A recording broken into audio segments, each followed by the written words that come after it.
लक्ष्मी पापी के होय, संत मिलन अरु हरि कथा, तुलसी दुर्लभ होय। बड़े बड़े मर्डर करने वाले, चोरी डाका करने वालों के भी पुत्र होते नहीं होते? कई होते, 2 2 4 4 6 6 पत्नियां होती हैं, लेकिन संपत्ति भी होती है। खूब अन्याय अत्याचार भर कर करते, जीवन भर करते हैं और संपत्ति भरी पड़ी, लेकिन भगवान का सत्संग और कथा उनको प्राप्त नहीं है। सब कुछ मिल जाएगा, तात मिले अरुमात मिले, सुत भ्रात मिले, युवती सुखदाई, राज मिले गजराज मिले, सुख साज मिले, मनवांछित पाई, लोक मिले सुरलोक मिले, विधिलोक मिले, बैकुंठ जाई, सुंदर और मिले सभी सुख, संत समागम दुर्लभ भाई। बैकुंठ तक मिल जाएगा, लेकिन सत्संग नहीं मिलेगा। बड़े भाग पाइए सत्संग, बड़े भाग।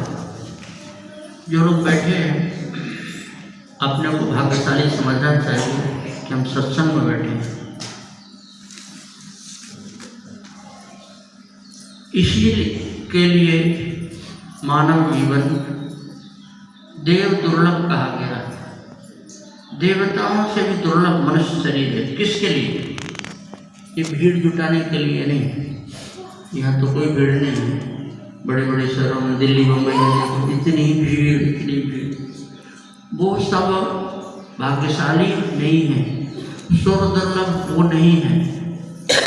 जो लोग भगवान के भजन कर रहे, माला कर रहे, कथा सत्संग सुनते हैं, कहते हैं, वो बड़ी भाग मानुष तन पावा। सुर दुर्लभ सब ग्रंथ, देव दुर्लभ। देवताओं को ये सुख नहीं है। अगर हम सच्चे मन से सत्संग कर रहे हैं तो हम देवताओं से भी बढ़ करके, देवताओं से भी श्रेष्ठ है। अगर सत्संग में है तो, और सत्संग में नहीं है, मानव जीवन प्राप्त करके हम कुसंग में, संसार में पड़े हुए हैं, तो हमारे समान अभागा भी कोई नहीं है। इसलिए प्रयास करना चाहिए कि हम सत्संग मिलें। आजकल ये सामने सामने वाला सत्संग तो होता ही है, जहाँ जिसके भाग्य में उसको होता है। आजकल मोबाइल से भी सत्संग का लाभ मिल जाता है। बड़े बड़े महापुरुषों की वाणी सुनने को मिल जाती है। बस ये है कि अब तलवार है? और चाहो तो उसे सागमनिया कर लो, और चाहे किसी की गर्दनिया कर लो, वो तो दोनों काम करती है। मोबाइल में अच्छी से अच्छी बातें भरी और गंदी से गंदी बातें भी भरी। अब ये है कि जिसको जहाँ जो जरूरत हो वो पहुँच जाता है। सत्संग उनको मिलता है जिनके ऊपर भगवान की कृपा होती है। अगर भगवान की कृपा नहीं है तो हम सत्संग में पहुँच करके भी लाभ नहीं ले पाते। बैठे रहेंगे, ऊँघेंगे, बगल वाले के ऊपर गिर पड़ेंगे,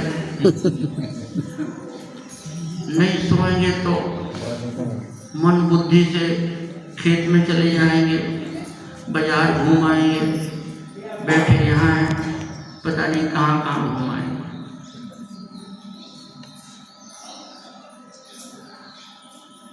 एक व्यापारी था, कोई सत्संग सुना तो सत्संग हो, चलो सत्संग, बैठे रहते दुकान पर दिन भर। तो सत्संग में गया,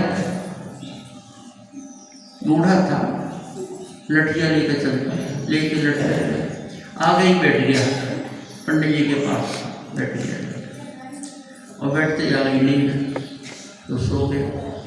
सपना देखा, हम दुकान पर बैठे, दुकान पर बैठे, हमारा सामान लगा हुआ है, दाल लगी है, आटा लगा है, चावल रखा हुआ है, सब सामान लगा दुकान में। एक सामने से गाय आई, गाय गाय आई तो उठाई लठिया, तो गाय तो नहीं, पंडित जी मारे दो चार मारे। अगल बगल वालों ने हाथ पकड़ा, वो क्या कर रहे हो? बोले हम गैया को मार रहे। बोले हाँ कहाँ गैया है? अरे बोले हमें सपना आ गया। सत्संग में पहुंच कर भी सत्संग का कुछ लाभ नहीं ले पाते हैं। भगवान की बड़ी कृपा होती है। अति हरि कृपा जाहि पर होई, पाँव देई नहीं मालूम सोई।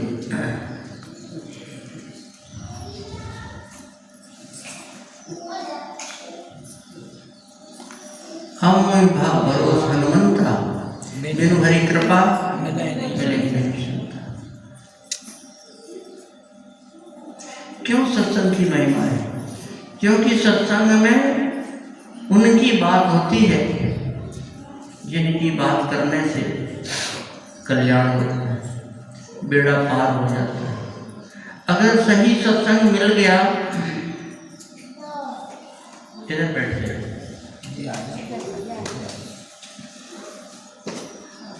अगर सही सत्संग मिल गया तो आवागमन का चक्र छूट जाता है। पुण्य पुण्य बिनु मिलही न समता, और सत्संगति संस्कृति कर अंता।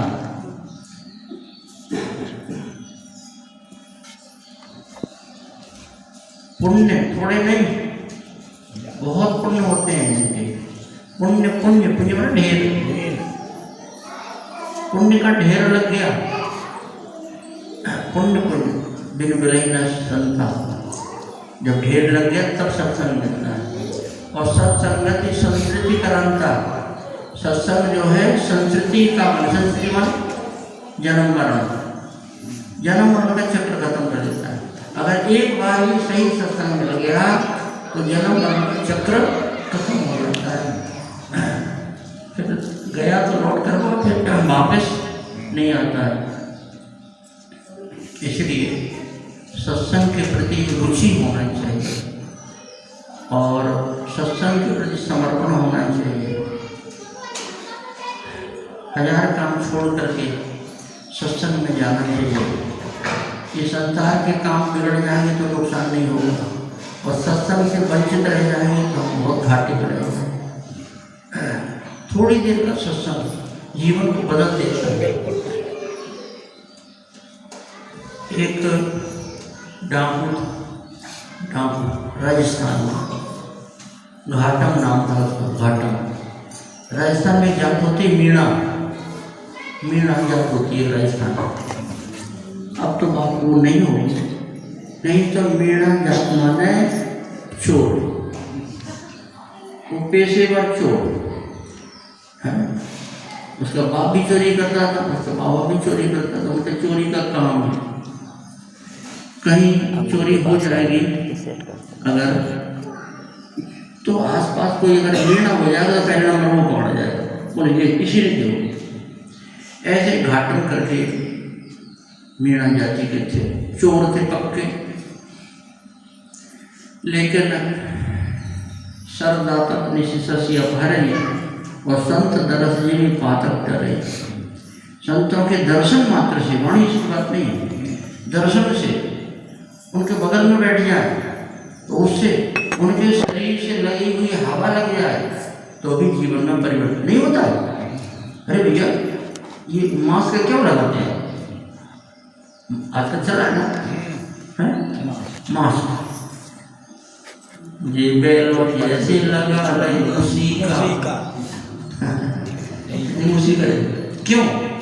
क्योंकि इसकी श्वास प्रश्वास हम पर तुम्हारे, अगर हमारे कोरोना ग्रस्त कोई व्यक्ति है और उसकी श्वास हमारे भीतर चली जाएगी तो हमको कोरोना पड़ जाएगा। ऐसे ही किसी संत महापुरुष की श्वास अगर हमारे भीतर चली जाएगी तो भगवान की भक्ति की बीमारी पकड़ लेगी। तो एक संत का दर्शन हुआ घाटम में, घाटम मीणा, उनको संत का आगे निकल आइएगा, समाज समाज भैया ऐसे इधर से बगल से ऐसे आ जाओ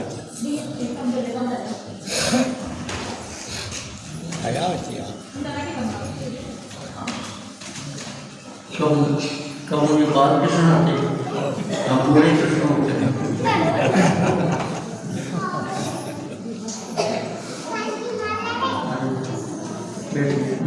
आ जाओ